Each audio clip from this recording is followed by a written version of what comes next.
We've got him until 6, and then he has a Scottish Rite meeting. Oh, you can adjust your background. That's pretty cool. I have to, like, take all the posters down and move everything. I use a app called XSplit VCam. There's a free version of it. Right. I've got so many posters. Might as well show them off. Oh, excuse me. And then at 6:30, a longtime friend and horror writer Derek Barton will join us. He just had a booth at HorrorCon, and Chris ran into him and talked to him for a little while.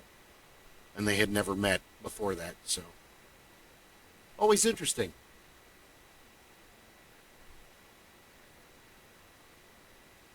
Love the Iron Maiden shirt. Longtime fan, never got to see them in concert, unfortunately. Seen him several times. This is one that was from the 2017 show where I was introduced to Ghost as the opening act. Right on. Remember you saying that last podcast, because this is going to be podcast 42. Climbing ever upward. Like and subscribe. We're going to have to put some, we should do Patreon stuff. We don't have any extra cool behind the scenes stuff to give to them. No, but there are some basic things we can do. Yeah. You can, I can show you how to, well, not really, because I don't know how to use OBS. You're using OBS. I don't even really know how to use OBS or Discord for that matter. This is, seat of the pants, fly-by-night industries, to quote Gallagher. The Sledge-O-Matic. Fly-by-night industries. Of course, as we've talked on, I think that the silent movie by Mel Brooks was a lot of fun, and one of the best bad guy companies ever is in that movie, and it's Engulf and Devour Incorporated. I remember my dad and mom laughing about that when I was like 4 years old, and it didn't really make a lot of sense then, but as I got older, it's still funny, isn't it? Because Mel Brooks is on another level when it comes to satire. He really is. He's survived in our culture nowadays by, I would guess, South Park, where it's the Mel Brooks, no one, or even the Stooges of the Marx Brothers before them, or Don Rickles. No one is safe. Everyone gets the same treatment. Which Ed, who will be gaming with us, I'll be bringing him Saturday. Oh, that's another big discussion, is what time. And you and I have talked about it several times. And I just put 7 or 8 in the chat as a... AM as a start time? Yeah, no one said anything. Okay, that's fine. I could be there by 8. Well, Ron and Ed and I... Ron and Ed and I all live near each other, but I have to go get Chris, and he lives at 19th Avenue in Northern. So it's back and forth and back. You have made it, sir. Yeah, I've made it. The Scottish Rite call is supposed to be at 6, so I'll step off a little before that. Okay, and Rob is also his D&D campaigns have been on hold for October. He told me. Oh. Yes. That's what he just said. And then Derek will be hopefully joining us at 6:30. He just did the HorrorCon. Chris ran into him at the HorrorCon. So we were talking about Mel Brooks comedy and Don Rickles, and Ed actually met Don Rickles when Don Rickles performed at Harrah's Casino in Reno. Huh. And he said, oh, Rickles was the best. Because Rickles never really left the stage. Like, all the time you're hanging out with him, he's still Don Rickles. That's his personality. That's who he is. I heard he pulled one over on Frank Sinatra. Him and Frank Sinatra were really good friends. And he said, Frank, I'm going to have a girl, in the restaurant tonight. If when you see us, come over and introduce yourself. And so Don's sitting there with his girl, and Frank comes up and says, "I'd like to introduce myself. I'm Frank Sinatra." And Don's like, "Man, you're interrupting here. Can't you see I'm talking to the lady?" Don So Rickles. he set Frank Sinatra up. Oh yeah. Or all the stories of when they did when he was in Casino, and how he would just talk to De Niro and just rip De Niro apart, and everybody would be laughing, and they're like, "Oh my God, what did De Niro do?" He laughed. Like Kevin Pollak has all these stories about the two of them interacting, because to De Niro, Rickles was a god. He was the king of put-down comedy. And like back in the day in New York, New Jersey, Pennsylvania, growing up in the 50s, on the street corners, you had kids singing doo-wop or kids put-down groups. Your mother, your sister, your grandmother, and De Niro can't really sing, no more than most people can in the key of D. So he became a put-down. So he idolized Rickles. He looked up to him. He was,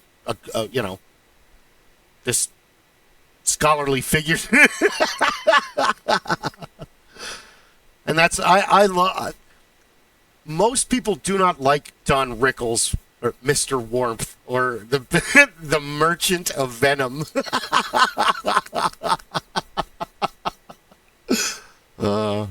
Titles. But I think he was able to act, though. He could act very well. And that was the thing about it, was when he turned off the insult comic side, he was actually quite an adept actor. He could really pull off a great many characters as he was going through. I mean, he did war films. He did a lot of it. He was great in a lot of the gangster films, but he did a lot of things over the years that showed his acting chops. But everybody will always remember him as the put down Don Rickles, the guy who could, the only person. Who was it that actually? I'd have to look it up now, but he got roasted, and I can't remember who it was that roasted him, and he was just falling out of his chair. Oh, it was Dean Martin's Celebrity Roasts. That was like a collection of the best comedy talent in the business at the time, and so it was just so well done. And I can't remember who it was, but it was a younger comic, and I want to say it was one of the guys, one of the guys in the Pryor and Robin Williams generation, that group. So a little bit younger than Rickles and that crew, but I remember seeing it, and I just remember him almost falling out of his chair, and he's like, "Yep, this kid can stay." Well, the ultimate thing about Rickles is the ultimate thing about Mel Brooks is the thing about South Park is you have to make fun of yourself and make fun of everybody across the board equally. No one gets a pass. Exactly. And once you make fun of because Rickles even insults himself. There is several Johnny Carson clips. You can watch them on YouTube. They're on Facebook, where he's not just insulting Johnny and the guest, he's also insulting himself. Yep. Or the best is, what is it? They set him next to Denzel Washington. And Denzel just couldn't keep a straight face because, dude, Rickles is funny. Any normal person, even a trained actor, you're going to lose your shit once he starts his act. And he looks at Denzel Washington, and he looks at him, and he goes, "I'm bigger than you." Well, and even Denzel, well, yeah, I mean, you've been acting since how long? You've been doing Vegas and Atlantic City and everything else since how long? You put your time in, dude. Yeah, you're way bigger than me. And then Rickles follows that up with, "Oh, you wanna sit out here? You wanna come next to me and sit next to the little Jew? Is that what you want?" And then he looks at Carson. He's like, why is he here? Are you here to clean up? No one else could make that joke, dude. Any other person, he would have taken immediate offense. Hey, what's that supposed to? No, dude, it's Rickles. He doesn't mean anything by it. It's across the board. Yep. Oh. Oh. Penner is speaking to the neighbor. Yeah. Oh, let me do the. We're like. Oh man. Oh, and hello, second viewer. Thank you very much. Hello and welcome. That was me. Oh, that even better. You and I are the only ones watching this show. Hello and welcome to the Supreme Council of the Master Geeks Lodge.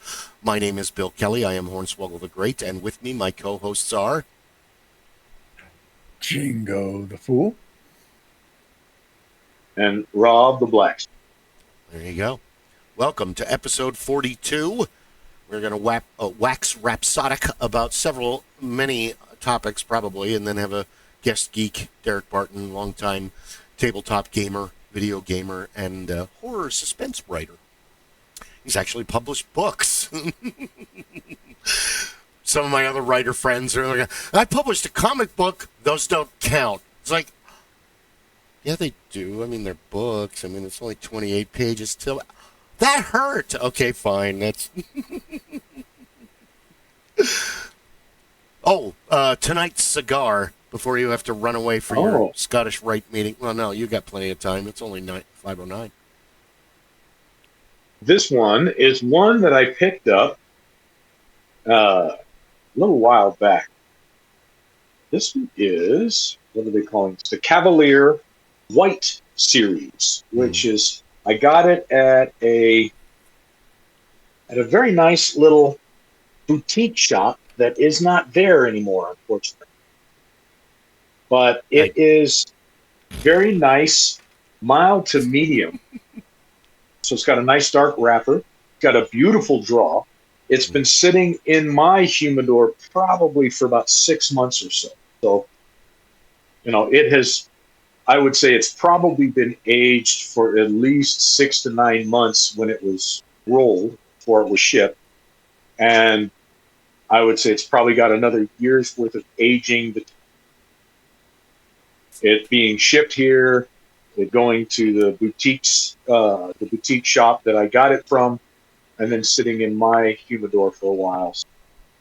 Right on. Not everybody pays attention to it, but cigars, when handled properly, actually tend to age very well like a fine wine.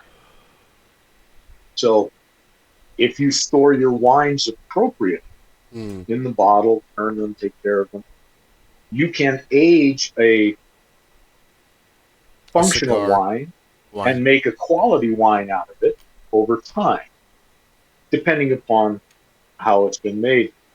Cigars are very similar.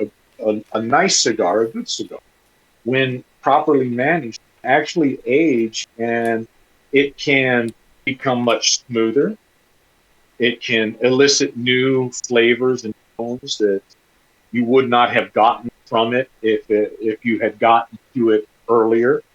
I may have told this tale before, but my son, when I got back into smoking cigars, he became of legal age.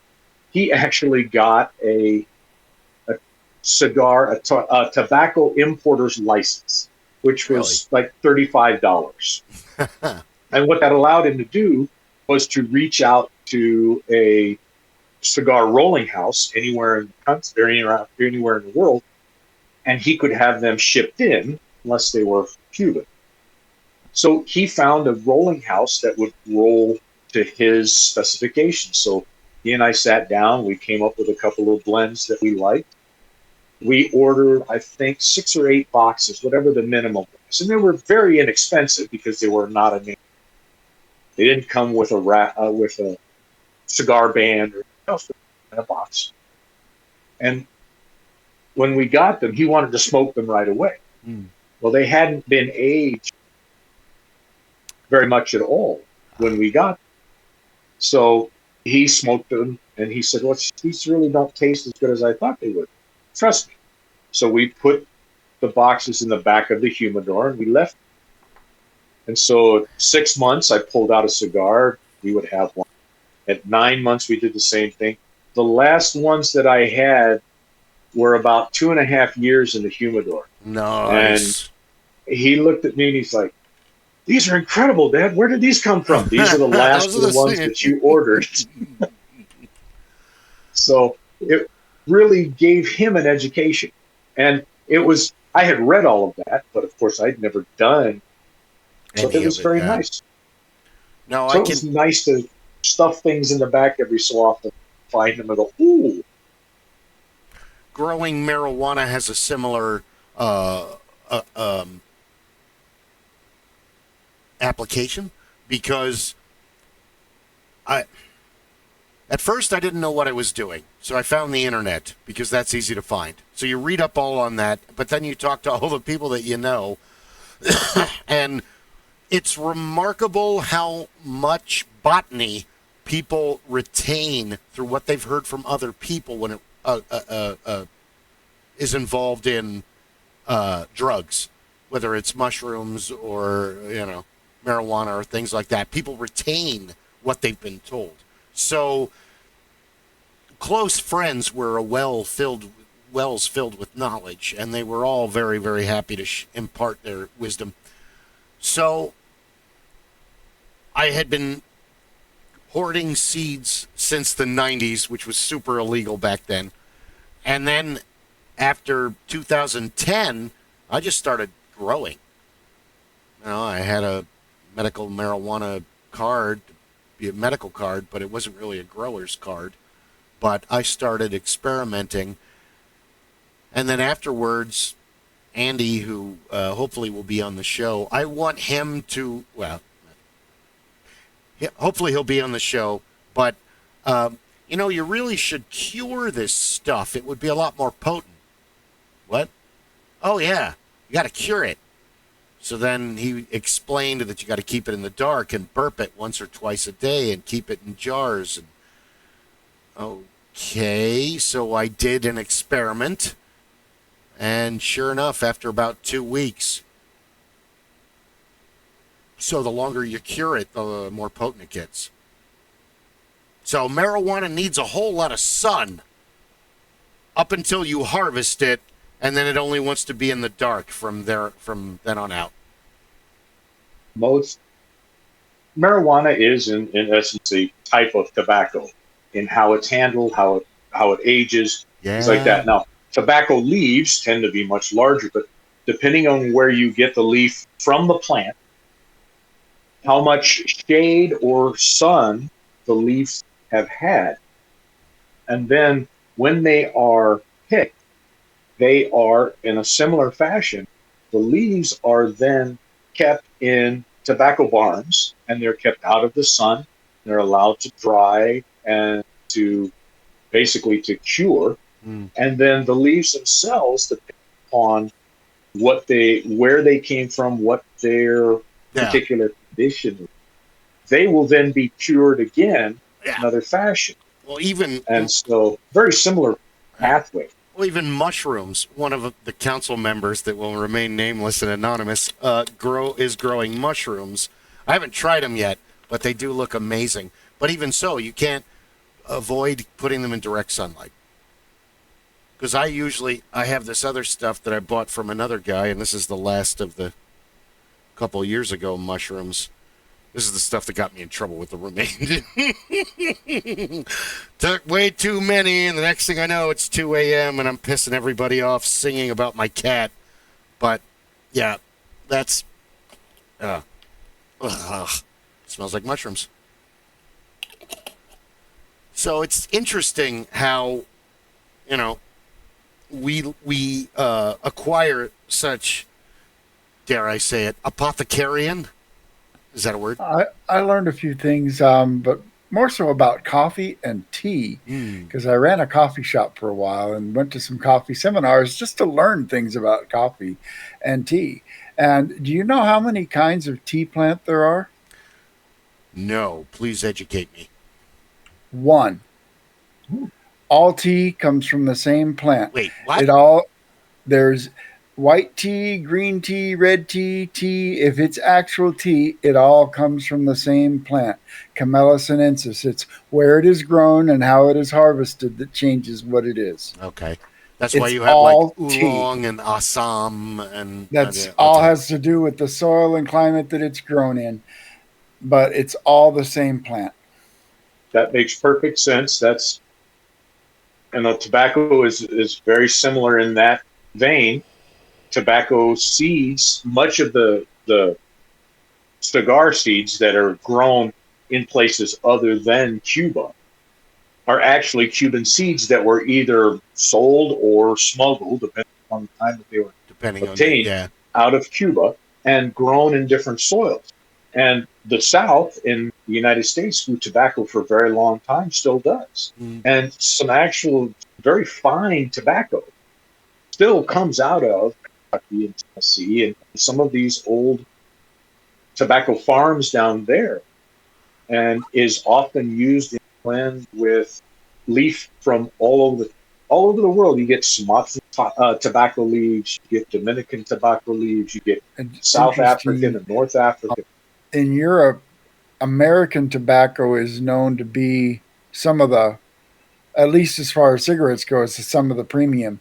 I've never smoked, but I know friends in the army, they say that the tobacco you get on the German economy is horrible compared to American cigarettes. Really? In fact, I we get ration cards because you're only allowed to buy so many cigarettes on the American exchange, because they don't want you trading them to the Germans illegally, which I would never do. Cigarette? But Wie geht's, mein Herr? hey, it would allow me to get 8 cartons a month. I can't imagine smoking 8 cartons a month.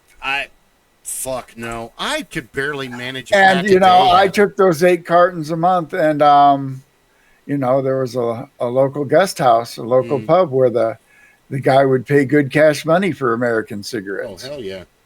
Yep.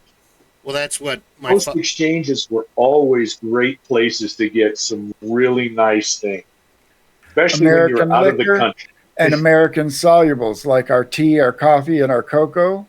Those are also highly prized on the German economy. I remember being a kid and watching MASH, and Klinger and Rizzo and later Winchester always had a side hustle going on with the local Koreans, the South Koreans. And I remember as I got older, I asked my dad, was that really a thing? Oh, yeah. Asians love, my father was born in Philadelphia, so there were different terms. They love those. Oh, yeah, they love beer and all that other stuff. And then he talked about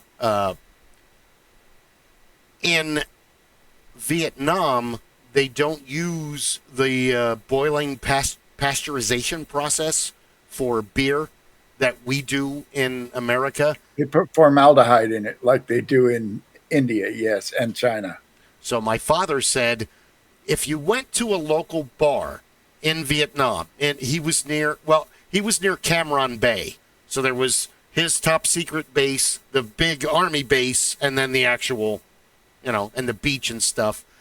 And, if you went out, they would serve bom de bom, which is Vietnamese for 33. And my father said you never drank the whole beer. You always left that much because that was it was just disgusting and there were bugs in it. And all because they don't have the same like that. I was in Germany where they take their beer very seriously. They have a law called the Reinheitsgebot. Don't ask me what it literally means, but it's a beer purity law. They cannot pasteurize their beer like we do. They cannot freeze their beer like Miller Genuine Draft, that cold filtered. What it means is the ice. Either they're boiling or freezing to kill the yeast culture that gives the beer its natural bubbles. And then they carbonate it like soda. So your Budweisers and your Miller are rice soda. Yes, yep. Budweiser is made from rice. It's a rice beer. That's why if you like Japanese beers, you're probably going to like Budweiser. Because it's very similar to Japanese beers. Beer is best when you're doing yard work, when you're working on cars, when you got a group of people, when you're having a good time, when you're at like the. But the interesting thing about beer is how it is across the board in all of the Europeans. So the Bavarians, you have Oktoberfest. I forget what the Russians have, but they have a drinking festival as well. Oh my God, the Polish, they love drinking and having fun. But the further west you go, it's the same thing. And then you get all the way up to the more, well, not for us, more modern day, but more modern day for the Paleolithic culture, where after the whole, was it, correct me if I'm wrong, when the Moors come in and they conquer Europe up until Charlemagne and the Hammer, his dad, the Hammer, Charles Martel, because they're the ones that really kind of like, that's like the big crusades in Europe. But when the Moors, because that's where I did Paul and Sam Riggs and Alicia Keaton and Karen Turner and Teresa Copaz and all that. We were doing Morris dancing. And then later it's like, what is this actually? And then Paul and Sam explained, oh, well, the Moors conquered England and they set up peasant militia and you had to do this dance in order to fight. And the whips, or the handkerchiefs were whips and the sticks were swords. And then later, after they were kicked out, they wanted to, oh, now it's a fertility thing. It's rooted in the pagan rituals. And now if you want your calf to get pregnant, just buy a bunch of kegs of beer and invite the Morris dancers over, and they'll party around the cow until all the beer's gone. And then, well, it's supposed to get pregnant after that. Which is interesting because almost only 2 women that were in Bedlam for all of those years ever didn't get pregnant. 3, if you count Smashley. Smashley, Alicia, and Kathy. Those are the only ones that didn't have children. All the rest of them. It may have more to do with the alcohol than the dance. I think so. Yeah, well, even my wife, I don't want to have kids. Well, you became a Morris musician. You're pregnant now. Well, beer is one of the, I think, fundamental building blocks of civilization. There are schools of thought that the whole reason humanity started agriculture, started furrowing and cultivating their grains, was to make enough grain to make beer in quantity. And so agriculture came about to make beer and bread. I'm glad you brought up this debate. So did wheat, barley, and oats come first, or did marijuana come first? What was the first thing they planted? Or do we have it all wrong and they did it all at once? We'll do some weeds, some pumpkins, some barley, some oats. Oh, no, that's going to be corn. I'm going to say I believe it was the grains that came first, because hemp grows great and in great quantity without any help. Yes, I think I just like it. Yeah. And so they just knew where the big patches of it were. And then, like somewhere along the line. Yes, somewhere along the line when they started, people talk about genetically modified crops. You can't eat something that's served in the civilized world that hasn't been genetically modified from where it started. True story. There's nothing. Chickens don't look like they did 12,000 years ago. Cows certainly don't. Watermelons, carrots, turnips.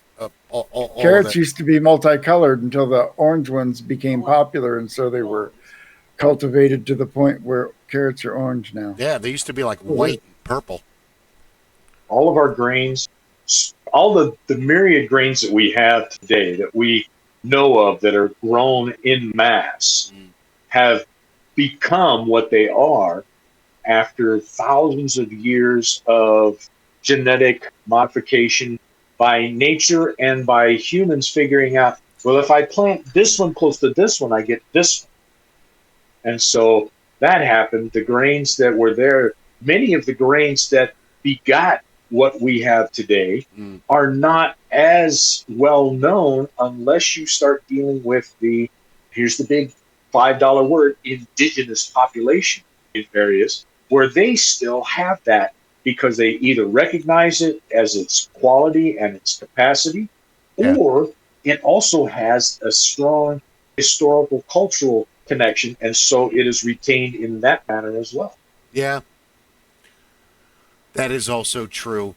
But I don't know. It's a fine line, and I think, well, it bears debate. Marijuana, and I like to call it spicy broccoli, you can eat it right off the plant. It's a different high. It kind of, that part of when you're eating something very, very spicy and that tingling motion without the severe burning, you get that same sensation from the massive THC dump right into your blood system via the gums, which are hugely, and swallowing it and everything. But it's more potent if you cure it. But I think that I think beer and curing weed, these were probably beautiful accidents, wonderful accidents. Oh yeah, you know they were. You know they were. Somebody left their grains in a pot, and the pot got wet, and then the pot got warm because it was close to the fire, and the water in the bottom of the pot smelled funny. Yeah. And somebody drank some of it, and it made him feel funny. And so he tried to recreate it and probably food poisoned himself a few times before he got it down. But since we've been living in caves and living in trees, we've been watching animals eat fermented fruit and get drunk. And we've done it ourselves. So we know this is a thing. Well, yeah, that's probably where marijuana became an item that everybody looked at and say, hey, look, the Eohippus is over there eating that green plant. And, after he eats it, he don't walk so good. But he doesn't seem unhappy. So somebody grabbed some and gave it a try because, hey, he's still alive, so we can try some too. He's not attacking us, so this is a good thing. I wonder how man stumbled into some of the other foods that we have. I wonder who was walking along a beach one day and saw a shell there and said, I'm going to pry that open and eat what's inside it.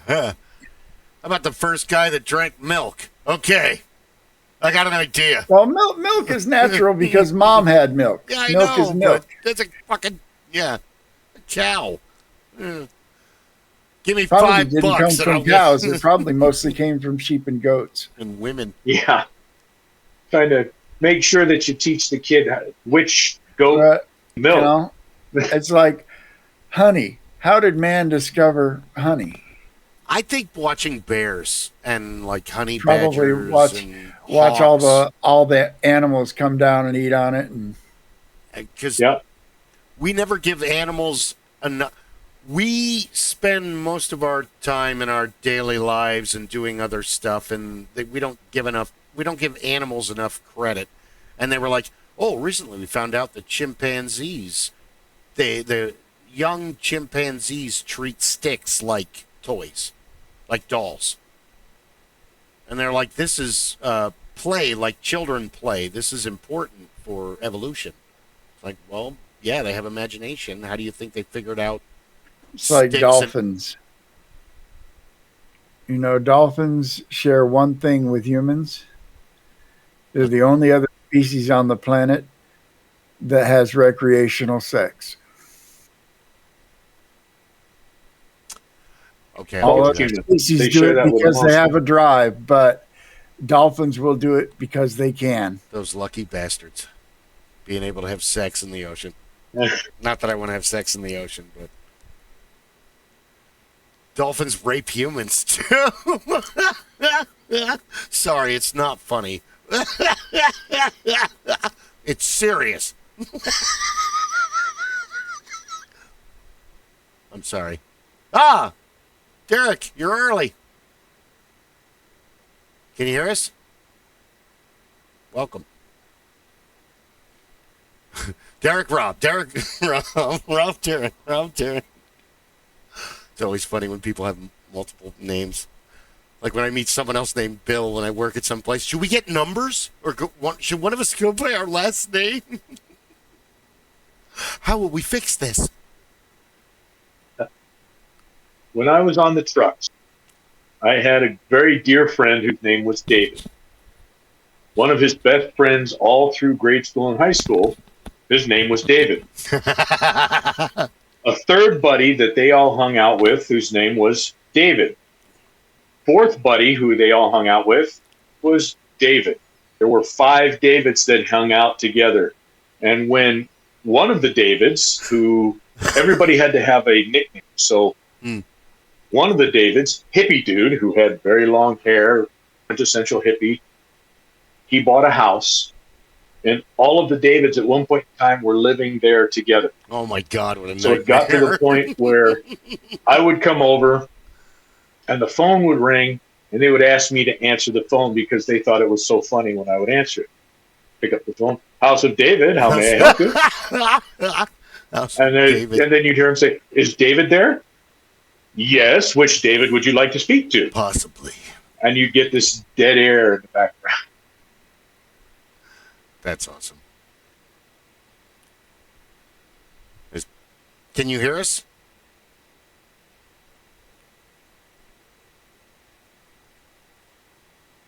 Hello. Derek? If you can hear us, hold up 2 fingers. Oh, I see a message.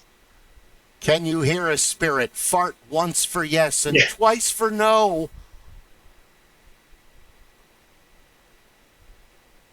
Yep, he says he can hear us, but his sound is not on yet. Oh no. Yep. This is why that meme that Zoom calls are just like every seance that has ever transpired. I'm sorry, I'm not a technical whiz, ladies and gentlemen. Like and subscribe for more chaos. 100% pure bar, folks. He says he's going to try and jump out until he can get things sorted. He will be back.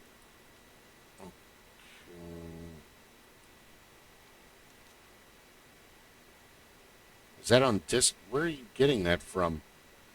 There is a messaging component.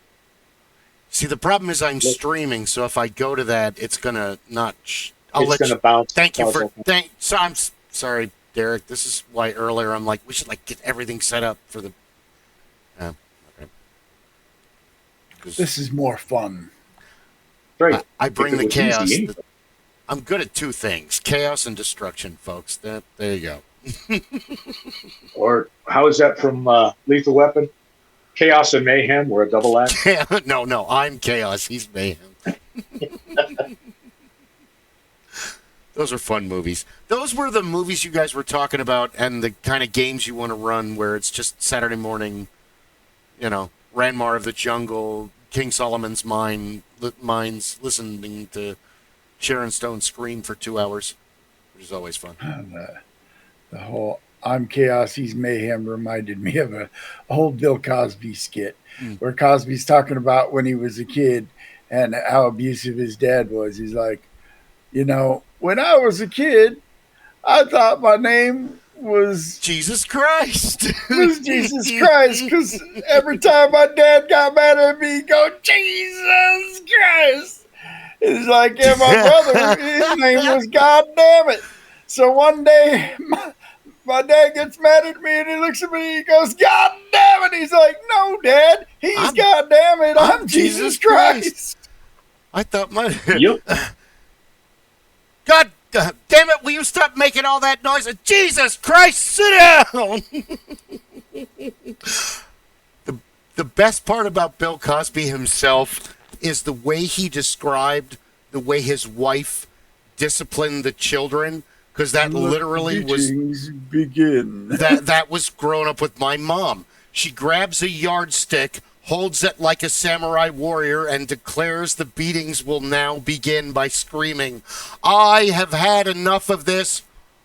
That was like scary. That was like, how do you know what happens in our house? And that was like 84, so I was like 12. So that was just like,